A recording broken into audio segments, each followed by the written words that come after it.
بصفات المحمود تعبد كي تصبح إنسان محمد. أدبه الله ورباه ليعم الأكوان ضياء. ربي في المنزل ذكاه ما أعظم أخلاق محمد. إن شئت يا صاحي أن تحمد فتمثل بهداه لتسعد. بصفات المحمود تعبد كي تصبح إنسان محمد.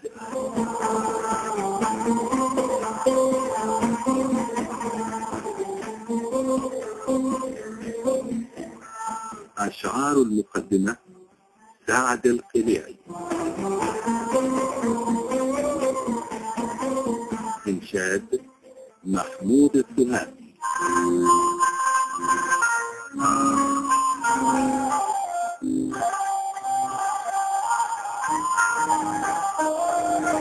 إنسان محمد صلى الله على سيدنا محمد.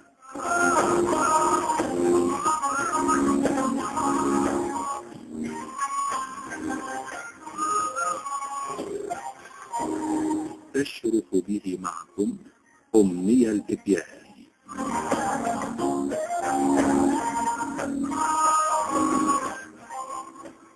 مستمعي الكرام، أبدأ وإياكم ببسم الله الحنان المنان، ونثني بالصلاة والحب والسلام على حبيب الرحمن من أنزل عليه القرآن سيدنا محمد وآله الكرام.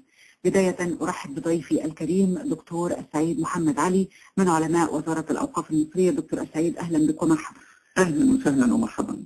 مستمعي الكرام، بنقف مرة أخرى مع الخصائص النبوية لنبينا الكريم صلى الله عليه وآله وسلم التي اختص بها في الآخرة. دكتور السعيد، نتحدث اليوم عن عطاءات مميزة جدا وغالية جدا للنبي الكريم من الله سبحانه وتعالى، وأبدأ معك بالمقام المحمود. هذا المقام الذي اختص الله به نبيه الكريم دون باقي الرسل ودون باقي الأنبياء. ما هو المقام المحمود؟ ونعلم أن هناك روايات كثيرة في هذا المقام. بسم الله الرحمن الرحيم. الحمد لله رب العالمين، والصلاة والسلام على أشرف المرسلين وآله وصحبه أجمعين.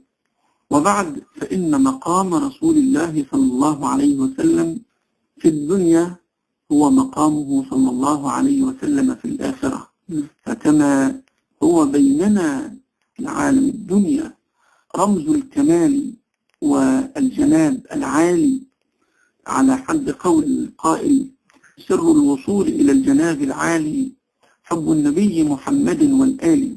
هو صلى الله عليه وسلم صاحب هذا الجناب العالي، ومقامه عليه الصلاة والسلام يعرفه القاصي والداني، إلا أن مقامه في الآخرة يتجلى حيث الحشر والنشر والبحث والميزان والصراط. في وسط كل هذا يقوم رسول الله صلى الله عليه وسلم مقاما يغبطه عليه الأولون والآخرون، حتى الأنبياء والمرسلون، بل حتى الملائكة المقربون. أما المقام المحمود فهو منصوص عليه في القرآن الكريم، وذلك في قول ربنا تبارك وتعالى: أقم الصلاة لدلوك الشمس إلى غسق الليل وقرآن الفجر إن قرآن الفجر كان مشهودا ومن الليل فتهجد به نافلة لك عسى أن يبعثك ربك مقاما محمودا. وكأن الله تبارك وتعالى يرسم لنا الطريق إلى هذا المقام المحمود خلفا أو تبعا لسيدنا محمد صلى الله عليه وسلم، وذلك من خلال الصلاة المفروضة: أقم الصلاة لدلوك الشمس إلى غسق الليل وقرآن الفجر.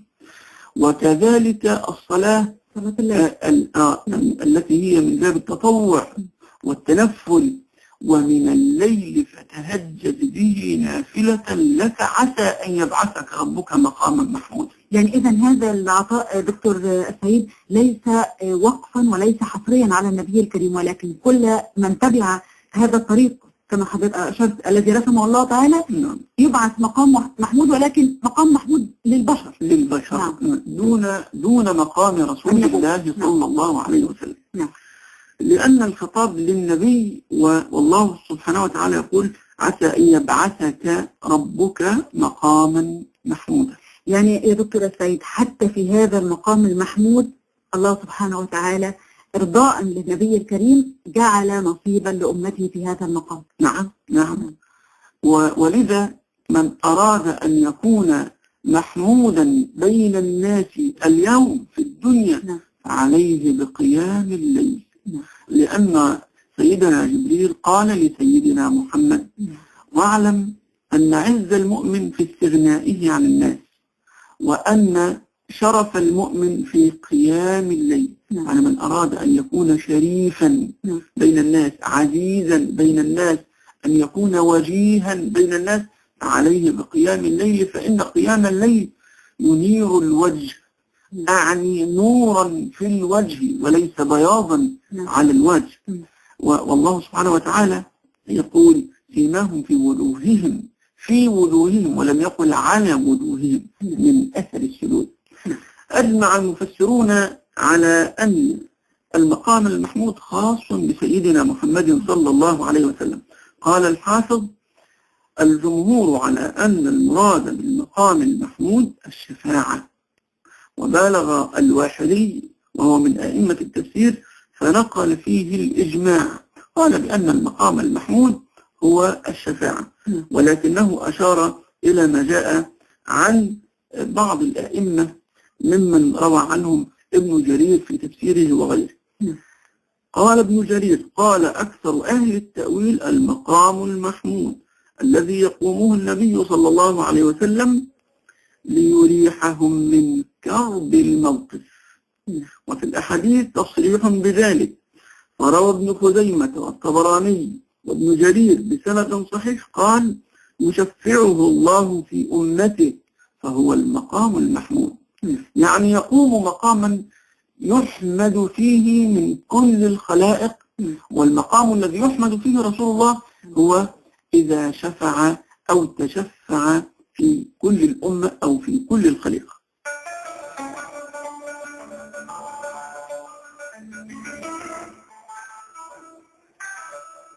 سيد الرسل يا أبا الكون يا أول خلق يا من به الانتهاء، سوف يبدو في الحشر جاهك كالشمس متى عوز الأنام الضياء، سابق الخلق أنت بالبعث والرسل جنود وفي يديك اللواء، خصك الله بالشفاعة فردا في مقام يخافه الأنبياء، أنت فيه الإمام تسجد لله وكل الورى هناك وراء، ولك الحوض دونه الشهد والمسك وما الشاربون منه ظماء، ولك الأمة المحجلة السابقة الخلق خلفك الغراء، أنت أصل الجنان يا سابق الكل إليها يهنيك منك الهناء، خصك الله بالوسيلة فيها رتبة فوق خلقه علياء، فوقك الله عز وجل تعالى ثم أنت الأمار والنساء، كل خلق هناك دونك في كل كمال تعذر الإحصاء، إنسان محمد صلى الله على سيدنا محمد.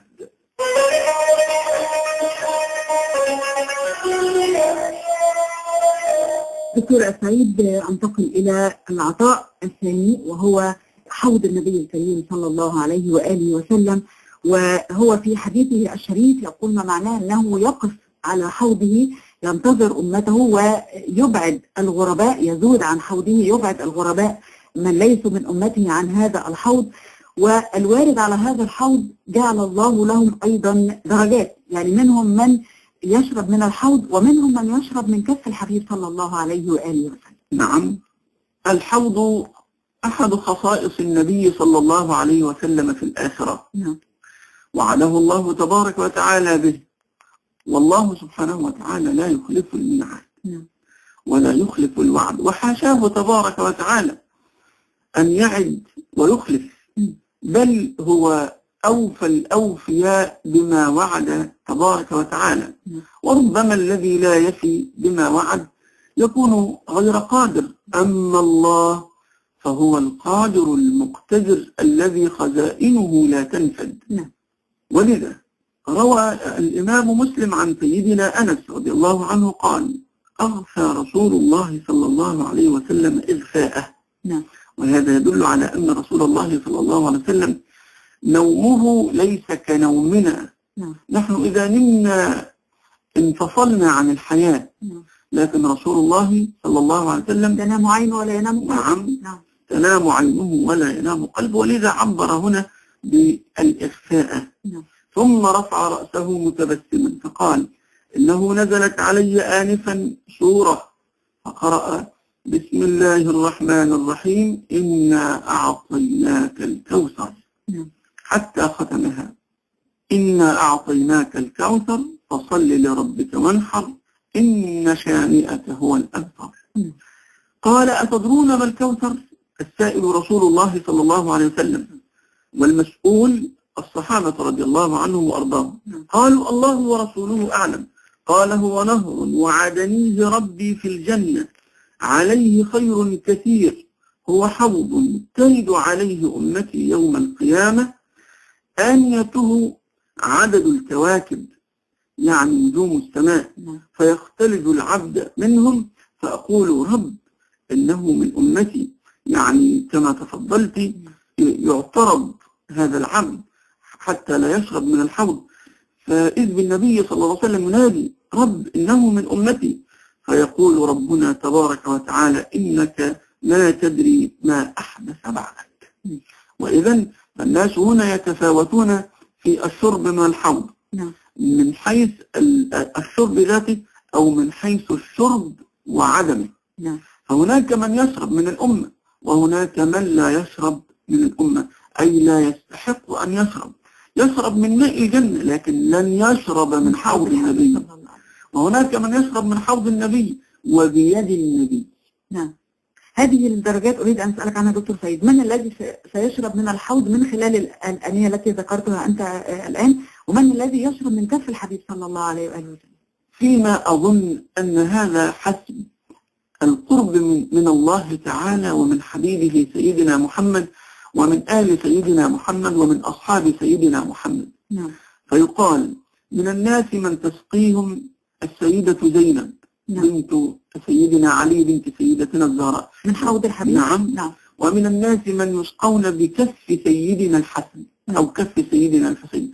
ومن الناس من يسقى بكف سيدتنا الزهراء أو بنات النبي صلى الله عليه وسلم. ومن الناس من يسقى بكف سيدتنا خديجة رضي الله عنها وأرضاها، الزوجة الأولى الكريمة لسيدنا محمد. ومن الناس من يسقى بكف رسول الله صلى الله عليه وسلم. ومن الناس من يرى الإناء على فيه ولا حامل له، ويتساءل الناس من ذا الذي يسقيه، فيسمع قول الله: وسقاهم ربهم شرابا طهورا. اللهم اجعلنا ممن نأخذ شربة روية من يد الحبيب صلى الله عليه وآله وسلم، وكل الحب طبعا لآل الحبيب، ولكن مع وجوده يعني تنتفي الأيدي والأقف. نعم.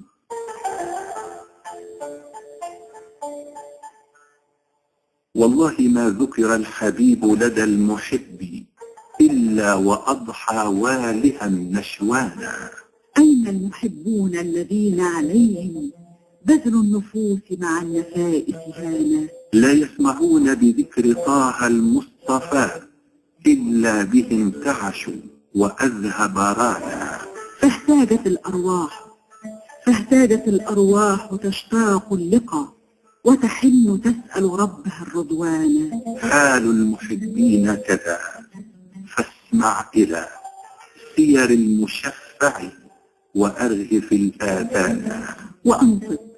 وأنصت إلى أوصاف طه المجتبى، واحضر لقلبك يمتلئ وجدانا. يا ربنا صل وسلم دائما على حبيبك من إليك دعانا. إنسان محمد صلى الله على سيدنا محمد.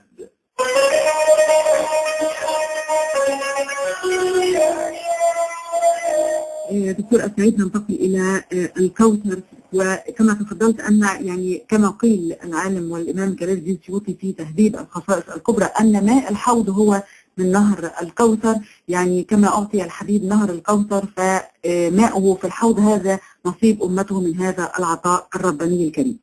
ولكن إذا تحدثنا عن الوسيلة، وهي التي أوصانا الرسول صلى الله عليه وآله وسلم بدعاء الذي نختتم به كل أذان، وهو أن يؤتيه الله سبحانه وتعالى الوسيلة حتى تحل لنا أو علينا شفاعته صلى الله عليه وآله وسلم. الوسيلة على وجه التحديد إحدى خصائص الحبيب المصطفى صلى الله عليه وسلم في الآخرة. نعم. منصوص عليها في القرآن الكريم: يا أيها الذين آمنوا اتقوا الله وابتغوا إليه الوسيلة. نعم.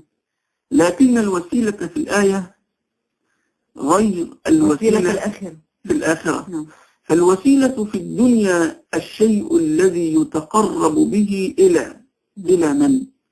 إلى الله وإلى رسول الله.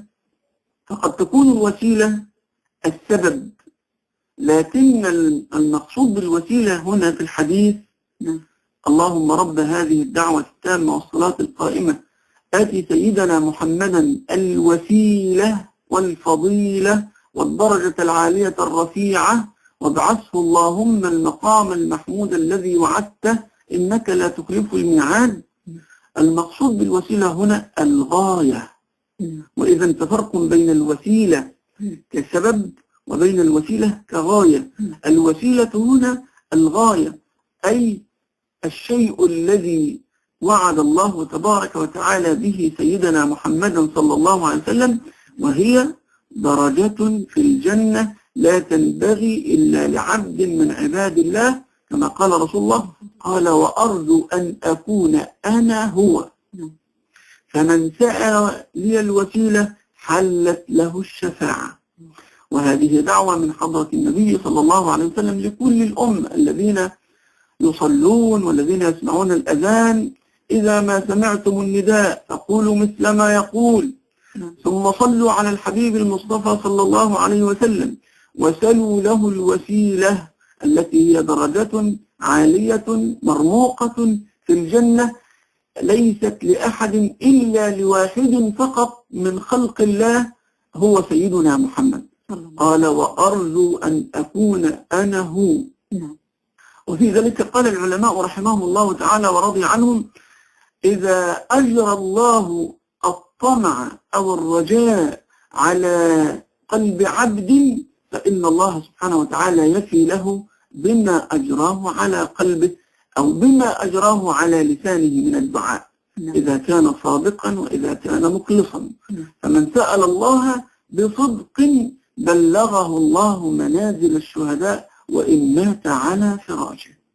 والوسيلة هنا هي الدرجة العالية، ومنها نتعلم شيئا، ألا وهو أن رسول الله يعلمنا التواضع. من خلال هذا الحديث يعلمنا أن نتواضع حتى لا يقول أحد: من يدعو لمن؟ أنحن الذين ندعو لسيدنا محمد. إن رسول الله يطلب منا ذلك. إن رسول الله يطلب منا أن ندعو له بالوسيلة، ويرجو من الله أن يحقق له ما نسأله له صلى الله عليه وسلم. وهذا يعلمنا التواضع. وبالفعل قال رسول الله يوما لسيدنا عمر وقد ذهب إلى مكة ليعتمر، وكان رسول الله صلى الله عليه وسلم ما زال بالمدينة، قال له: لا تنسنا من دعائك يا أخي. فالأدنى هو سيدنا عمر والأعلى هو سيدنا رسول الله، وهكذا يعلمنا رسول الله أن يدعو الأكبر للأصغر والأصغر للأكبر، ويطلب الكل من الكل أن يدعو له، فما أدرانا من المجاب. وأسأل الله أن يستجيب للجميع.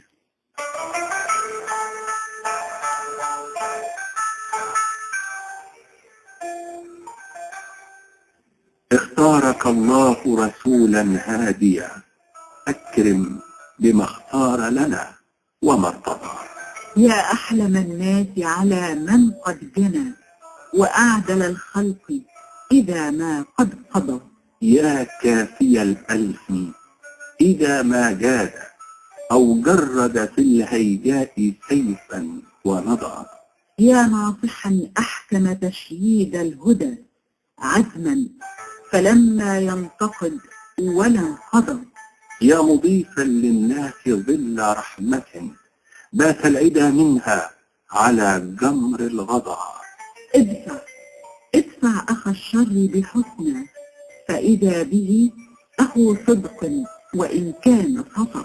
إن رسول الله فينا لم يزل كهف حمى، فهو لنا نعم الحمى. لله ما أكرمه من سيد، ينمى من المجد لأعلى منتمى. إنسان محمد صلى الله على سيدنا محمد.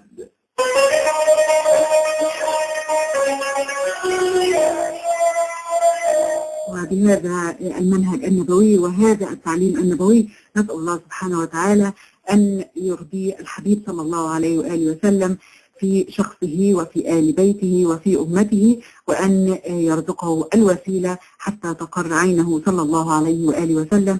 وفي الختام شكري الجزيل لضيفي الكريم دكتور السعيد محمد علي من علماء وزارة الأوقاف وإمام مسجد مولانا الإمام الحسين رضي الله عنه وأرضاه. دكتور السعيد شكرا جزيلا. شكر الله لكم ونفع بكم وتقبل منكم.